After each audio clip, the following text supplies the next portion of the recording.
Hello Cloud Gurus and welcome to this lecture. And this lecture is all about guard duty. So let's get started. So what is guard duty? Well, it's a threat detection service which uses machine learning to continuously monitor your AWS infrastructure for malicious behavior. And it's basically like a security guard or police officer keeping an eye on everything happening in your account at an infrastructure level and alerting you to any untoward behavior, particularly around your EC2 instances. So what kind of thing does guard duty monitor for?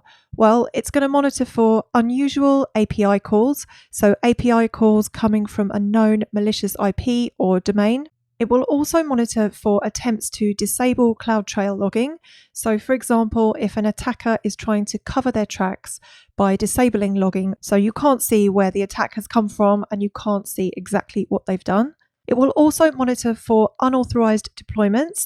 So for example, if an attacker launches an EC2 instance into your VPC that could actually be a backdoor into your VPC, it will monitor for that kind of thing.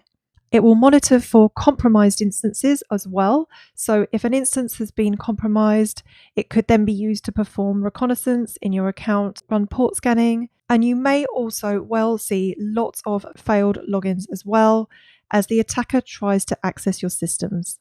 And with Guard Duty, it sends alerts to the Guard Duty console and also to CloudWatch events. It receives feeds from third parties like Proofpoint, CrowdStrike, and also AWS Security.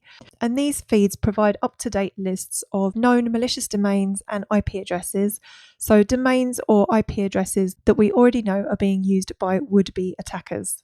It monitors our CloudTrail logs for all API activity on the account. It monitors the VPC flow logs. And remember, the VPC flow logs just capture information about IP traffic going to and from your EC2 network interfaces within your VPC. And it also uses DNS logs as well.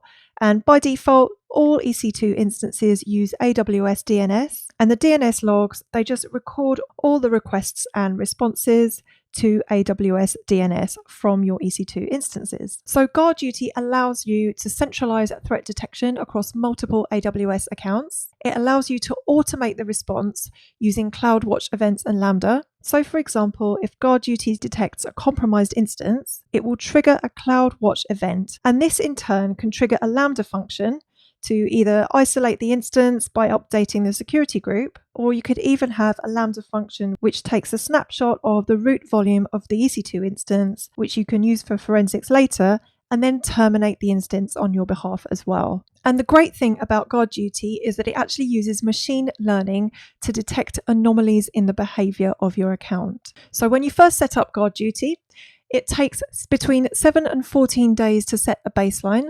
So it needs to establish, first of all, what is normal behavior in your account.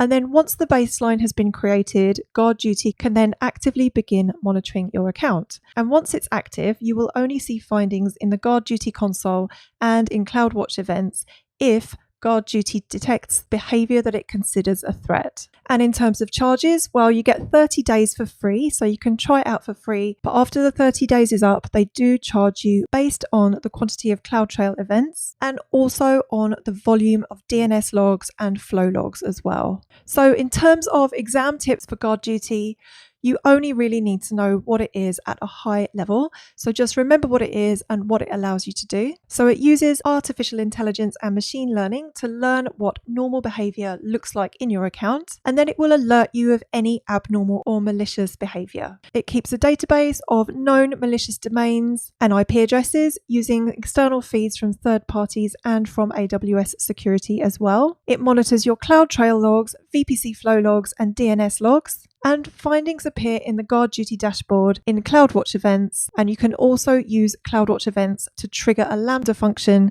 to address a threat. So that is Guard Duty. If you have any questions, please do let me know. If not, feel free to move on to the next lecture. Thank you.